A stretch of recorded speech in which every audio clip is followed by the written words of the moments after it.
things I'm going to say are going to be a little, you know, because I have to do it because we're filming. So, yeah. Anyway, welcome to Butter is Better class. I'm Lindy Cox. Most of you already know me personally. Maybe some of you know me for way too long already, but anyway. So we are going to walk through some of the reasons of why butter is better. Then we are going to make butter. We're going to make sweet cream butter and cultured cream butter. And then we are going to do some things with butter that are really fun and tasty ways to take in the vitamins. Okay, so a couple things I want to start with. I am working tonight with raw cream. So legally, by the state of Ohio, I'm required to tell everyone and to ask you for your permission to serve you raw cream. And you are free to abstain if you want. But I'm going to go into some reasons. Excuse me, I'm still getting over this cold. I'm going to go into some reasons as to why raw cream really is the better option. Okay, we're going to turn the oven on here, because we are going to make biscuits with our butter in a little bit. Okay, historically, people have only ever eaten raw dairy products. So we have two options. Either the entire human race up until the 20th century was totally and utterly misinformed, and they were just waiting for we moderns to arrive on the scene and be their saviors with information. Or raw or fresh dairy products are quite adequate. So I'm going to say I think it is the raw products are quite adequate. There are these 5 systems in raw dairy that protect us and protect it, which is not to say it's perfect. If you want perfection, then you're going to have to ask God to put you in a new universe, because you won't find it on this one. Okay, raw dairy, as it comes from the cow, destroys pathogens in the milk. It stimulates the immune system. It builds a healthy gut wall. It prevents absorption of pathogens and toxins in the gut. And it ensures assimilation of all of the nutrients when you have your dairy fresh or raw, as it is said. Okay, I'm not going to list all of these, but these are some of the components of raw dairy that make it protective in these 5 ways I mentioned here before. If you pasteurize milk, all but 1 are either reduced or totally inactivated. If you have UHT milk, all but 2 are completely inactivated, and those other 2 are reduced. And if you have infant formula, all but 1 are inactivated, and the other 1 is reduced. So what you get in industrialized milk, just the processing of it, there's not a discussion on the way the cows are treated in these confinement operations, but just the processing of it already reduces almost all of the benefits that we get from raw dairy. As we have been pasteurizing our milk, we have found that we have an increasing number of health problems in children. We have allergies, we have asthma, frequent ear infections, gastrointestinal problems, we have diabetes, autoimmune disease, and attention deficit disorder. I myself suffered from a handful of these, and I imposed it on my children that they would too, because I was doing the politically correct thing of feeding my family pasteurized dairy. Heat-resistant pathogens that are in processed dairy. These 4 are really serious, big time. If you take a gallon of milk that is fresh from the cow, and you take a gallon of milk that is straight out of the jug in the grocery store, you leave this on the counter for several days. It depends upon the temperature. What's going to happen is it's going to divide into 3 layers. The bottom layer is going to be your solids, your milk solids, we would say. In Germany, they would call that quark. If you go up to the market up here in Akron and you buy quark, you get a little pint container of it. It's going to cost you $10. The middle part is the whey. That is liquid gold. It is bacteria liquid gold. You can drink it straight. You can use it to soak your beans, soak your grains. You can use it to mix with your fresh juices, and you have a wonderful probiotic drink. The top part, excuse me, talking makes me do this, is creme fraiche. And if you go to that same market up in Akron and you get a little teeny tiny 4-ounce container of it, it's going to cost you $12. So your 1 gallon that maybe through your herd share has cost you $5 or $6 is now the equivalent of $20 in value. But if you take the gallon of milk from the jug, the plastic jug from the grocery store, and you put it in a similar glass gallon jar, in 2 days you will have something so putrid and stinky that you can't be in the same room and maybe the same house because of these pathogenic microbes.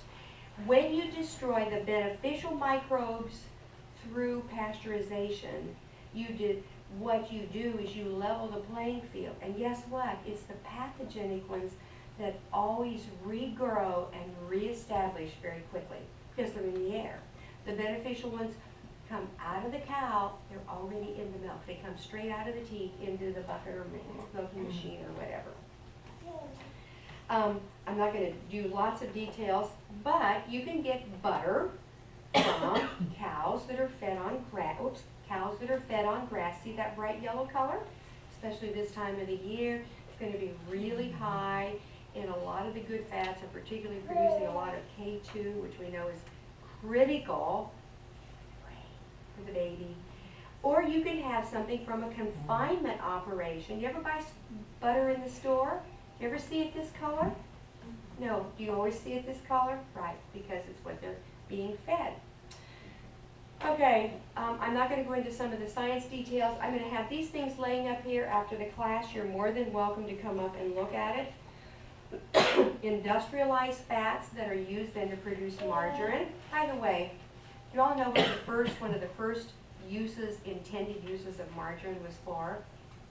It was to feed one of these industrialized versions of raising turkeys. So they produced margarine to feed the turkeys. Guess what? They wouldn't eat it. So then these guys are scratching their heads. Well, what are we going to do with all this margarine? We'll give it to people and we'll tell them it's healthy. And guess what? We believed it. So then you have humans eating margarine that the animals will not consume. I'm going to show you another picture of that too. Again, you can look at these later. Saturated fats and heart disease. Turns out, saturated fat from animal products, not saturated fat from adding a hydrogen ion onto an oil. But countries that have high volumes of those have lower incidence of heart disease. Countries that have more oils have higher incidence of heart disease. You can look at the graph on that study. So people say, well, there's just such a risk with raw dairy. I mean, thousands and hundreds of people die every year from, guess what? That's not really true. It's a fictitious fact. In the year, let's see, we have this here. All right, so between 1999 and 2006, this is the average number of people that died from eating fish and shellfish. This is the ones from poultry, the ones from eggs, pasteurized eggs, by the way, beef, pork, produce, and these are the ones that died from dairy. One person in that time period. So this dangerous raw milk has killed a total of one person. Now, if we know where our milk comes from, we can trust the farmer. That's the important thing.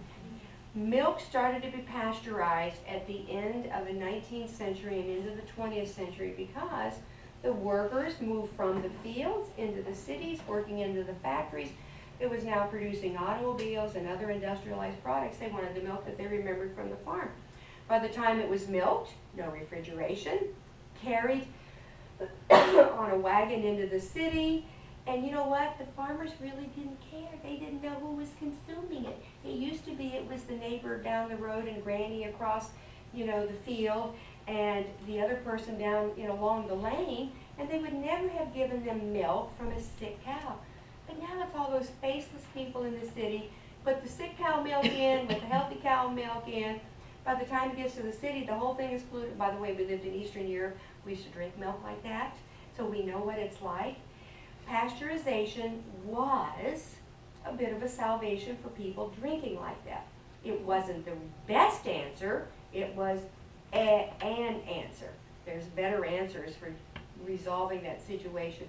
So when you have commercially produced dairy, there is absolutely no incentive for the farmer to sort out his sick cows from the healthy cows and not mix the two. But when you get these confinement operations, what you have is cows eating grain. For thousands and thousands of years, cows have been eating grass. And they do not, though they have 4 stomachs, those 4 stomachs are necessary to digest grass. Okay, if it takes 4 stomachs to digest grass, and grain is the mature fruit of a grass, how many stomachs does it take to digest grain? More than 4. Probably 8. Probably 8 at least. Does a cow have 8? No, it's only got 4.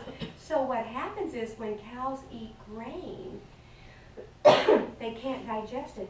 And so it causes inflammation from their esophagus right down through all 4 stomachs into their intestinal tract. And it's red inflamed. If you were to go and see a cow autopsy, a pasture-fed cow versus a confinement operation feeding grain, and you saw their digestive tracts hanging and open, and I've seen photographs of it, the grass-fed cow would be a normal, healthy pink with a little tinge of gray to it. This one is going to be flaming red, as though you had just sandpapered your skin, and then you put some dirt on it, and then it got all red, and that's what this is. Okay, so you've got a sick cow. What do? You feed it antibiotics. And then you, because you want it to produce 4 times the amount of milk that it will normally produce, then you give them growth hormones to start them producing early and enable them to produce extra. So those also produce inflammation, systemic inflammation in a cow. Aren't they being treated wonderfully? Producing systemic inflammation in these cows. And then, because they are inflamed all the way over, including the udder, then they get infections in the udder, and then the milk is full of pus. So because this farmer's not conscientious, he's selling to faceless people, he doesn't know, he mixes the sick cow milk in with the healthy cow milk, you've got it all mixed together, and then, oh dear, the food inspection safety people, well, we can't have milk with all that pus in it. So then we put ammonia in it to kill the pathogenic microbes that are in that milk. So we have milk that has residue of genetically modified grains. We have milk that has growth hormones in it. We have milk that has antibiotics in it. And now we have milk that has ammonia in it. So, cheers when you're drinking that milk and eating that cheese from the store. So, all right, these documents will be up here later. You can help yourself and peruse them. I'm not going to go over too much here. I just want you to see this one document, Why is Butter Better, which I've given you. Comes from the Weston Price Foundation.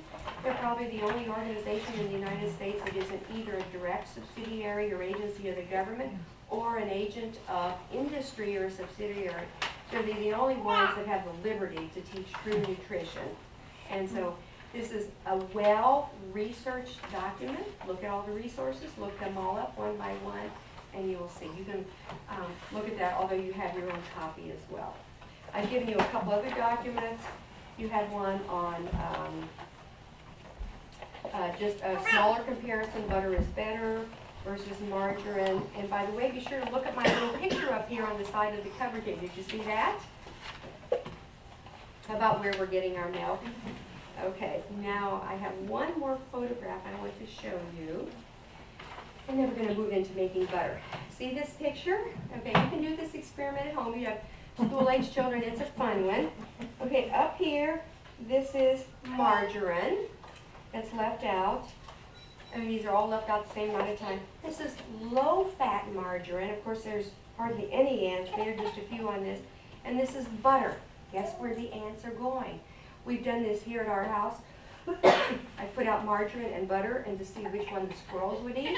Well, you can predict that one pretty well. So, anyway. Yes. Okay, so now what we're going to do, contain those 4 jars of cream. We're going to start a batch of sweet cream butter and a batch of cultured cream butter. And actually, I probably should have started these first and do the teaching later. What's that? No, we'll do this first. Okay. So, and I'll start the biscuits while this is mixing. Yeah. So I'm using a Bosch mixer, and you can purchase these cookie paddles. Additionally, I learned to use cookie paddles to make my butter from an Amish lady, so I'm grateful. The bowl scraper then keeps all of your cream down below to be turning into butter, rather than a lot of it come up on the side of your bowl and on your lid. So I like to waste not, want not. There, so we're going to put that in. All right, sweet cream goes into here. You want to start with your cream cold. I don't know why. I've heard some people say you make butter with warm cream. Think of it this way. If you're going to do whipped cream, what do you start with? Cold cream or warm cream? Cold cream, that's right. And you even chill your cold bowl and cold bowl and your cold mixer. Okay, butter is the next step after whipped cream. As a matter of fact, has anybody ever tried to make whipped cream and you turned your back and you walked away and then you had butter instead? Yeah, okay. So it makes sense to me that we use cold cream instead of warm cream for making butter. If you use warm cream, you're just going to extend your amount of time that you need to make. I think I better have my dishcloth in here. So, mistakes happen. All right. If you want to take these, I'll wipe this off. It'll all get washed later, but let's not make too much mess here.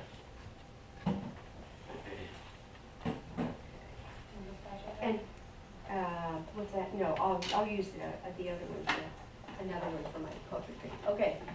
So I'm just going to turn that on. We're going to start, and it's going to be a little bit of noise here.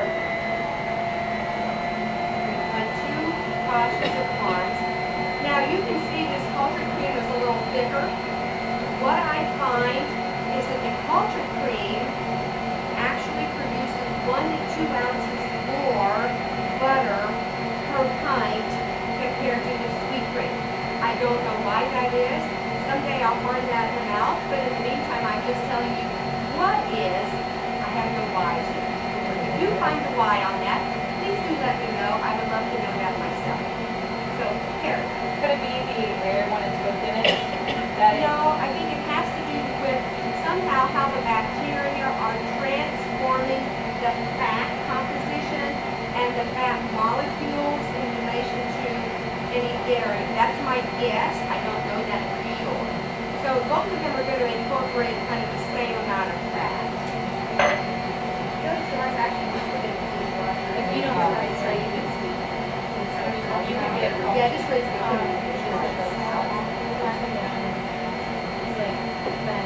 Okay, while these are making, yeah, How did you culture your cream? Are you gonna tell us? I actually get it from the farm culture, but if you have 1 jar of cultured cream and your next jar of cream is sweet cream, good question, take 1 tablespoon for 1 cup and mix it together and set it on your counter for 24 to 36 hours. Just after 24 hours, taste it and see if it tastes cultured according to your taste.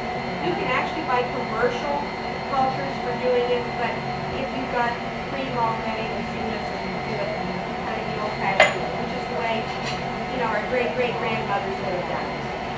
Okay, I'm going to start this one too. Okay, what I'm going to do now, can you hear me while I'm talking, or is it too loud? Too loud. If it's too loud,